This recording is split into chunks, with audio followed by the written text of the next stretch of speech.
एक समय की बात है, एक भाई बहन रहते थे। बहन का नियम था कि वह अपने भाई का चेहरा देखे ही खाना खाती थी। हर रोज वह सुबह उठती थी और जल्दी जल्दी सारा काम करके अपने भाई का मुंह देखने के लिए उसके घर जाती थी। एक दिन रास्ते में एक पीपल के नीचे गणेश जी की मूर्ति रखी थी।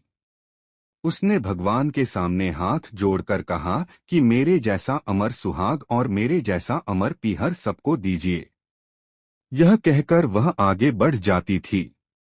जंगल के झाड़ियों के कांटे उसके पैरों में चुभा करते जाते थे। एक दिन भाई के घर पहुंची और भाई का मुंह देखकर बैठ गई, तो भाभी ने पूछा, पैरों में क्या हो गया है? यह सुनकर उसने भाभी को जवाब दिया कि रास्ते में जंगल के झाड़ियों के गिरे हुए कांटे पाँव में छुप गए हैं। जब वह वापस अपने घर आ जाए तब भाभी ने अपने पति से कहा कि रास्ते को साफ करवा दो, आपकी बहन के पाँव में बहुत सारे कांटा चुभ गए हैं। भाई ने तब कुल्हाड़ी लेकर सारी झाड़ियों को काटकर रास्ता साफ कर दिया, जिससे गणेश जी का स्थान भी वहां से हट गया।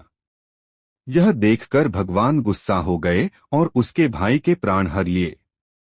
लोग अंतिम संस्कार के लिए जब भाई को ले जा रहे थे, तब उसकी भाभी रोते हुए लोगों से, कहीं थोड़ी देर रुक जाओ, उसकी बहन आने वाली है। वह अपने भाई का मुंह देखे बिना नहीं रह सकती है, उसका यह नियम है। तब लोगों ने कहा, आज तो देख लेगी पर कल कैसे देखेगी।